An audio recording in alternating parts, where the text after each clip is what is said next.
तो रायपुर से इस वक्त की बड़ी खबर आपको बता दें। एनकाउंटर में गैंगस्टर अमन साव की मौत हुई है। झारखंड के गैंगस्टर अमन साव को पुलिस ने एनकाउंटर में मारा है और सूत्रों के अनुसार गाड़ी पलटने के बाद अमन साव भाग रहा था, जिसके बाद में देखिए एनकाउंटर किया गया और अमन साव को मार गिराया गया है। अमन साव को रायपुर जेल ले जाते समय उसकी गाड़ी पलट गई थी, जिसके बाद में अमन साव भागने की कोशिश कर रहा था। पुलिस ने मुठभेड़ में उसे मार गिराया है। अमन साव को रायपुर जेल से झारखंड लेकर जा रहे थे।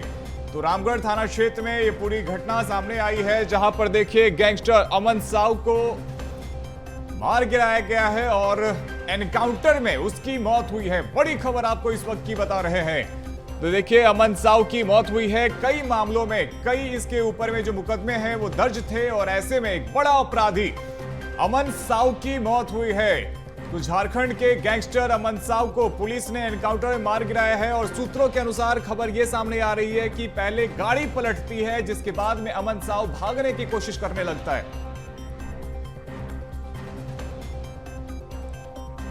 देखिए अमन साव को रायपुर जेल ले जाते समय उसकी गाड़ी पलट गई थी, जिसके बाद में अमन साव भागने की कोशिश करने लगता है। फिर पुलिस मुठभेड़ में अमन साव को मार गिराती है। एक बड़ा अपराधी चेहरा, कई मुकदमे अमन साव के ऊपर में दर्ज हैं। कई हाई प्रोफाइल केस में अमन साव शामिल रहा है और ऐसे में उसकी एनकाउंटर की ये बड़ी खबर इस वक्त की आ रही है।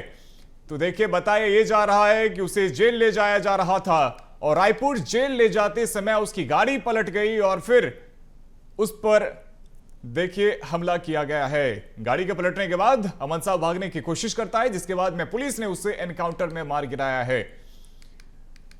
तो रामगढ़ थाना क्षेत्र में ये पूरी घटना सामने आई है, जहां पर देखिए बड़ी वारदात को कई वारदातों को अंजाम देने वाला अमन साव की मौत हुई है और कई आपराधिक मामलों में अमन साव शामिल रहा है।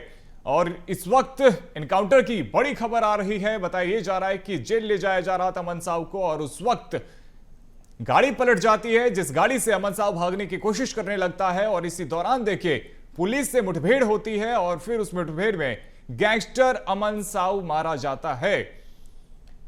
तो झारखंड का रहने वाला गैंगस्टर अमन साव, उसकी पुलिस एनकाउंटर में मौत हो गई है। कई वारदातों में अमन साव शामिल रहा है। तो इस खबर पे अधिक जानकारी के साथ हमारे सहयोगी अविनाश हमारे साथ में जुड़ रहे हैं। अविनाश, देखिए अमन साव की मौत की खबर सामने आ रही है, क्या कुछ पूरा मामला है, विस्तार पूर्वक दर्शकों को बताइएगा।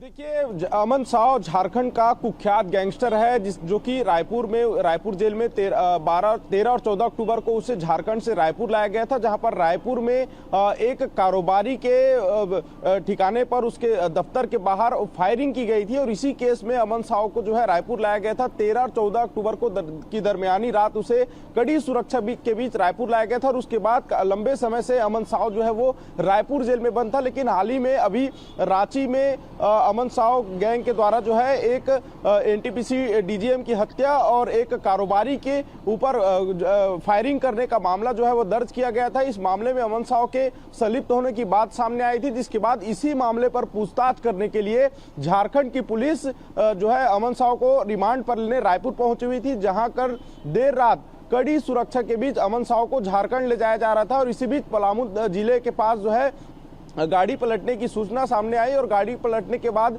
अमन साव एसटीएफ की गाड़ी पर बैठा और इसी बीच जो है वो भागने का प्रयास किया और इसी बीच कुछ और भी लोग वहां पर मौजूद थे जो फायरिंग करने लगे, जिसके बाद जवाबी फायरिंग में यानी एसटीएफ के जवाबी फायरिंग में फरार होते समय अमन साव को गोली लगी और उससे उसकी मौत हो गई। यानी सीधे तौर पर कहा जाए तो अमन साव का इनकाउंटर वहां पर किया गया। जब अमन साव वहां पर भागने लगा, अमन साव तो क्या उसे भगाने के लिए कुछ लोग वहां पर मौजूद थे, क्या उसे बचाने के लिए कुछ लोग अमन साव की गैंग के वहां पे उपस्थित थे, जिसके बाद में पुलिस ने फिर कार्रवाई की है? बिल्कुल, देखिए जिस जगह पर गाड़ी पलटी और उसके बाद जब एसटीएफ की गाड़ी में अमन साव बैठ रहा था, उसी दौरान जो है अमन साव के कुछ गैंग के जो कुछ लोग भी वहां पर मौजूद थे और ये पूरी तरीके से समझा जाए तो ये कहीं ना कहीं कुछ प्री प्लानिंग ये नजर आ रही है। हालांकि अभी तक कोई आधिकारिक रूप से इसकी जानकारी जो है स्पष्ट नहीं हो पाई है कि घटना कैसे हुई, कैसे गाड़ी पलटी, अमन साव किस गाड़ी में पर बैठ रहा था, वहां पर क्या गैंगस्टर के और भी लोग थे, इसकी जानकारी स्पष्ट रूप से सामने नहीं आई है। लेकिन जो प्रारंभिक जानकारी है उसके आधार पर अगर समझे तो गाड़ी पलटने के बाद अमन साव जो है वो एसटीएफ की गाड़ी पर बैठ रहा था और इसी बीच वो भागने का प्रयास किया। भागने के प्रयास के दौरान जो है अमन साव जो है वो जो एसटीएफ के जो अधिकारी थे, जो कर्मी थे, उनके बंदूक को छीनने का भी प्रयास किया और जवाबी फायरिंग किया, जिसके बाद एसटीएफ की टीम ने जो है अमन साव के ऊपर फायरिंग की और इनकाउंटर में उसकी मौत हो गई है। लेकिन आपको अगर बताऊं अमन साव के बारे में तो एक कुख्यात गैंगस्टर है और इसके संबंध जो है सीधे लॉरेंस बिश्नोई से होना बताया जाता है, जो कि एक बड़ा इंटरनेशनल गैंगस्टर है। इसके साथ ही अगर राजधानी रायपुर की अगर हम बात करें तो रायपुर के 2 अलग अलग थानों में अमन साव के खिलाफ जो है मामला दर्ज था। दोनों मामलों पर पूछताछ की जा रही थी और पूछताछ के बाद जो है उसे जेल रिमांड पर रखा गया था। करीब 13-14 अक्टूबर की दरमियानी रात उसे रायपुर लाया गया, जिसके बाद कोर्ट में पेश किया गया था। कोर्ट बिल्कुल जाहिर तौर पे तो देखिए अमन साव का एनकाउंटर होना एक बहुत बड़ी खबर है और बहुत शुक्रिया अविनाश आपका हमारे साथ भी जुड़ने के लिए और तमाम अपडेट्स के लिए।